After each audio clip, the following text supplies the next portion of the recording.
Constitucionales, un programa auspiciado por la Asociación Argentina de Justicia Constitucional. Bienvenidos a Aires Constitucionales, espacio de la Asociación Argentina de Justicia Constitucional. Pueden encontrarnos en nuestras redes sociales y seguir todos nuestros programas en nuestro canal oficial de YouTube. Luego de la pausa estaremos con nuestros invitados especiales del día de hoy conversando sobre la administración de justicia en el Estado Plurinacional de Bolivia. Ya volvemos.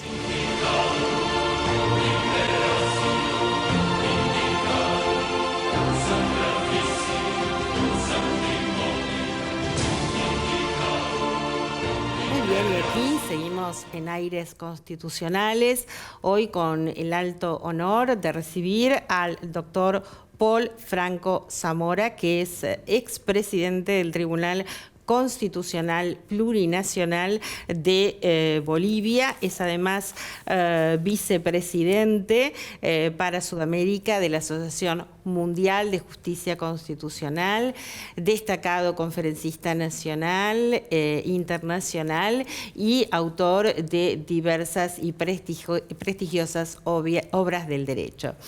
También nos acompaña el doctor Fernando Escobar Pacheco, que es académico y abogado litigante. Como académico es profesor de las maestrías de Derecho Constitucional de la Universidad Andina Simón Bolívar. Bienvenidos, doctores, alto honor en recibirlos en este espacio. Muy bien, doctor Franco Zamora, la primera pregunta, ¿qué significa un Estado plurinacional como el de Bolivia? Gracias, doctora Claudia. Un verdadero placer poder compartir en Aires Constitucionales precisamente este aspecto que está relacionado con el nombre de este programa. Estado plurinacional puede implicar muchas cosas, pero entre las que podríamos destacar es el reconocimiento pleno del pluralismo jurídico dentro de un ámbito de una pluralidad de jurisdicciones, un reconocimiento de la justicia indígena originaria campesina que en mi país y de acuerdo a la Constitución se encuentra en el mismo rango que la justicia ordinaria o la justicia formal.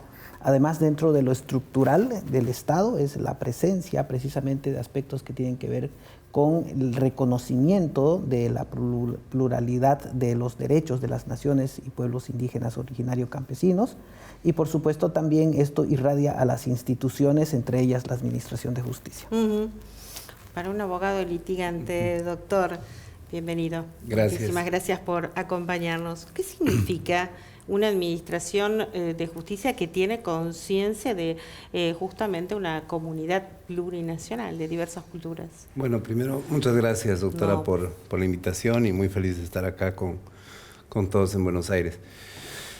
Lo más importante es entender que la construcción de un Estado plurinacional es una reivindicación histórica en Bolivia que definitivamente tenía un sentido simbólico de reivindicar a los pueblos indígenas originarios campesinos, pero ya cuando aterrizamos en el ejercicio práctico del derecho, o el derecho de carne y hueso, como decía algún profesor, ahí vemos los problemas prácticos del uso de cierta terminología, ¿no? Y evidentemente, cuando hablamos de una administración de justicia plural, intercultural, con el pluralismo jurídico encontramos ciertas deficiencias porque evidentemente compatibilizar dos sistemas de conocimiento, de entendimiento, de cosmovisión sobre lo que es la justicia no es tan sencillo. Entonces, justamente el Tribunal Constitucional Plurinacional ha sido creado como una institución que tiene que armonizar el ejercicio de ambas justicias, tanto la occidental como la indígena originaria campesina, que es el ideal, digamos, que en este proceso de armonización se pueda construir un diálogo interjurisdiccional. Ya en temas prácticos ha habido ciertos conflictos porque evidentemente hay una instrumentalización de la justicia indígena por algunas comunidades o por probablemente entidades que no son ni siquiera comunidades indígenas que se autodefinen como indígena originario campesinos para ejercer justicia indígena. Ahí hay un problema práctico que es complejo. Entonces el tema de la identidad es una complejidad, y también el contenido de los usos y las costumbres, ¿no? Porque evidentemente digamos, el derecho indígena no es que está sistematizado en códigos, porque no tiene esa regambre napoleónica, sino que son usos y costumbres que se han ido dando a lo largo de los siglos. Entonces, identificar el contenido legítimo de la justicia indígena es un desafío también complejo, porque evidentemente con usos y costumbres se puede justificar prácticamente cualquier acción. Ahí está la racionalidad que le tiene que poner evidentemente el Tribunal Constitucional, en un ejercicio que considero que es altamente interesante para analizarlo desde la perspectiva de la antropología jurídica que se puede hacer en la región, ¿no? Doctor, recién escuchaba que el doctor Escobar mencionaba esta cuestión vinculada a la armonización, ¿verdad?, del derecho occidental con el derecho vinculado a esta cultura plurinacional, este conjunto de comunidades, por decirlo así, que tienen diferentes parámetros respecto a cuáles van a ser los lineamientos para ustedes poder dictar una sentencia. ¿Cómo usted ve porque también habló de los avances en la armonización, cómo usted ve los avances en la armonización de ambos derechos, ¿no?, el consuetudinario y el occidental, ¿no? Ha sido muy complejo y todavía Claro. va a ser muy, muy complicado, muy complejo, porque entendamos que dentro del ámbito que se menciona a veces comúnmente como naciones, hay una conformación estructural. La Constitución boliviana establece el reconocimiento a pueblos indígenas, originarios y campesinos. Entonces es altamente complejo, obviamente, percatarse que cada pueblo, cada nación, cada comunidad tiene sus propios usos, sus propias costumbres, su propio ejercicio de derecho, y precisamente armonizar, ver la forma, cómo se resuelven estos conflictos y si los mismos se resuelven amparados en la Constitución Política del Estado y no se ejercen más bien algunas conductas que estén fuera del marco constitucional, es el primer elemento. El Tribunal Constitucional Plurinacional Boliviano ha tenido esa misión de primero que los pueblos indígenas, originarios, campesinos y por ende su justicia pues esté enmarcada siempre en el respeto de los principios, los derechos y las garantías constitucionales. Ese es un parámetro para precisamente a partir de allí ejercer la justicia constitucional, y de repente ese es uno de los logros más importantes o avances más importantes que ha tenido el Tribunal Constitucional Plurinacional Boliviano. Obviamente es una tarea todavía que debe mantenerse, sí, y hay que concentrarle esfuerzo también en que pues la efectividad de la justicia indígena, originaria, campesina, que garantice la solución de la conflictividad, ayude a descongestionar la gran carga procesal que tiene la justicia ordinaria. Bien. Doctor Escobar, usted es profesor de Derecho Constitucional. ¿Cómo le explica a sus alumnos cuáles son las fuentes del derecho y la jerarquía normativa? Es una pregunta muy interesante por dos razones. Primero, en Bolivia no tenemos una norma dentro del ordenamiento jurídico que te enliste las distintas fuentes del derecho. Es una complejidad porque evidentemente, por ejemplo, la Constitución, la ley son fuentes evidentes del derecho, pero ahí viene un tema que es sumamente interesante de debatir, y es cuál es el rol, por ejemplo, de la jurisprudencia o de las decisiones de la justicia indígena, originaria y campesina con ese estatus que le da la Constitución. Por ejemplo, en el caso de la jurisprudencia tenemos un artículo, el 203 de la Constitución, que dice que las decisiones del Tribunal Constitucional son vinculantes. Ahí podemos asumir que es una fuente del derecho, pero no precisa la Constitución ni la ley si la jurisdicción ordinaria en sus decisiones del Tribunal Supremo de Justicia son vinculantes o no. Entonces, ¿cuál es el estatus de la jurisprudencia del Tribunal Supremo de Justicia? Ese es un problema súper interesante para debatir y para construir, porque evidentemente el Tribunal Constitucional de alguna manera en esa interrelación con la justicia ordinaria ha ido estableciendo ciertos criterios de interpretación de la legalidad ordinaria que conflictúan la relación que debería ser pacífica entre la jurisdicción ordinaria y la constitucional, que en Bolivia evidentemente ha generado varios inconvenientes. Inconvenientes que evidentemente son parte de una construcción. Yo creo que cuando existen digamos, ciertas sobreposiciones entre jurisdicciones, no hay que verlo como algo absolutamente malo, sino es parte de un proceso en el derecho que es, creo, la construcción más legítima del derecho, que es el diálogo.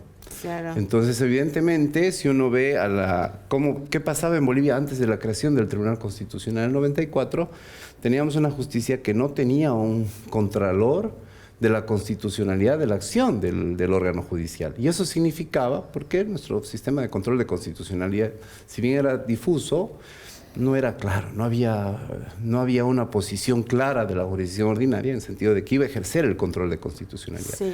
Desde que aparece el Tribunal Constitucional, se ha creado en Bolivia una conciencia de la importancia de la Constitución, y actores como el doctor Franco definitivamente han aportado en la construcción y en consolidación de un sistema, de un Estado constitucional de derecho. Eso no implica que no existan deficiencias, y una de estas justamente es esa interrelación entre la jurisdicción ordinaria y la constitucional, porque las decisiones de la constitucional sí son vinculantes dentro del sistema de fuentes y las otras no. Entonces, ¿está por encima la justicia constitucional de la justicia ordinaria?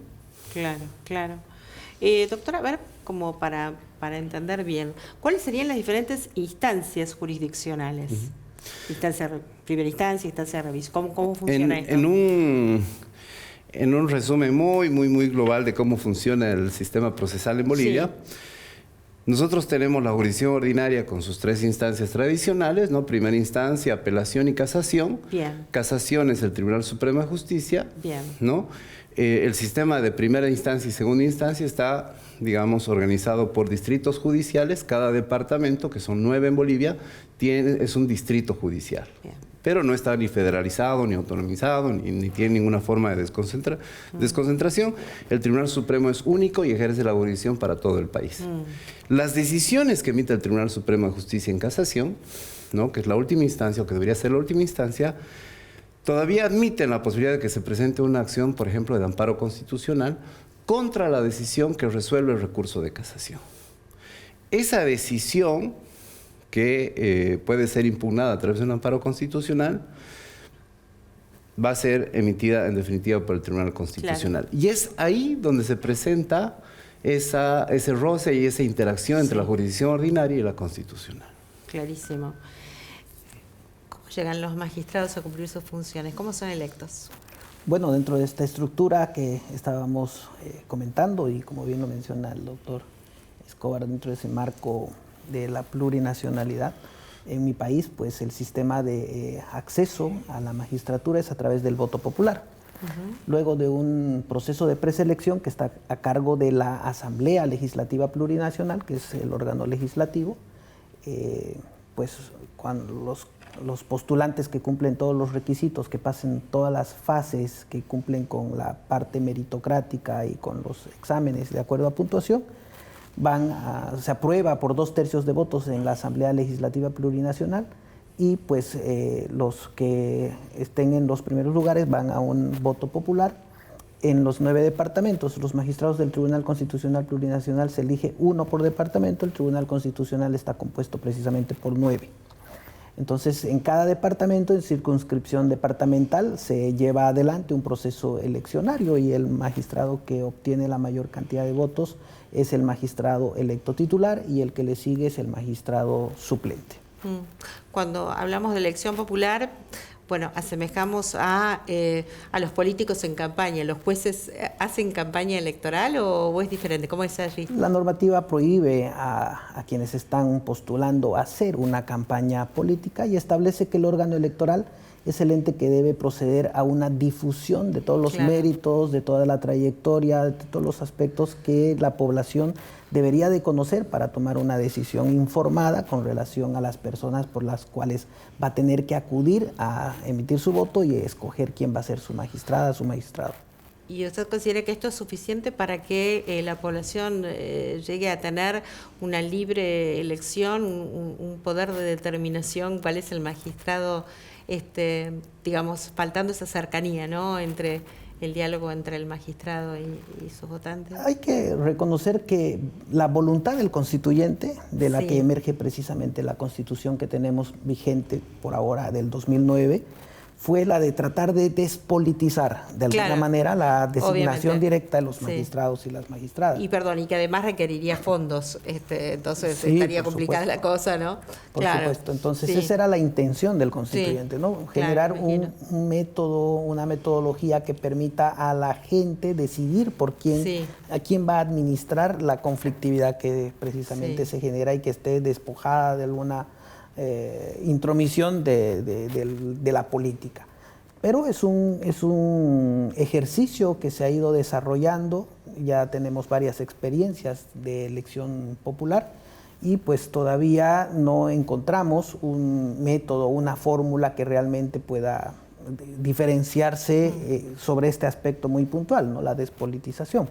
Entonces hay avances concretos, por supuesto, pero todavía es una fórmula que está en total debate, ahora que estamos ingresando a aparentemente un nuevo periodo de reforma constitucional, estamos viviendo un momento constituyente previo, y pues ahora también está en la lista de los debates si este modelo va a permanecer vigente o vamos a volver a un anterior mecanismo o pues de repente se encontrará una fórmula que pueda de alguna manera equilibrar la fórmula existente con las anteriores, y el objetivo siempre va a ser el mismo, garantizar que la población tenga como magistradas y magistrados de los altos tribunales a las personas que realmente estén capacitadas desde el punto de vista meritocrático y también desde el punto de vista de la idoneidad. ¿Cuánto tiempo duran en sus cargos? ¿Son reelegibles? Los magistrados en el Tribunal Constitucional duran 6 años, no son reelegibles de forma inmediata, hay un periodo de descanso y por una sola vez. ¿Y pueden ser destituidos? Están sujetos a un juicio de privilegio constitucional, son sometidos a juicio de responsabilidades que está a cargo de la Asamblea Legislativa Plurinacional. Bien, bien. Y bueno, acá lamentablemente no tenemos una muy buena opinión por parte de la población del funcionamiento de la justicia. ¿Qué opina la gente de Bolivia, el pueblo de Bolivia, de la administración de justicia? ¿Es una opinión favorable, neutra, no hay interés, es negativa? No, la percepción en el país es preocupante. Porque obviamente el hecho tan solo de demorarse en la emisión de las resoluciones constitucionales pues ya genera una sensación en las personas de que la estructura y la organización del sistema de justicia está mal.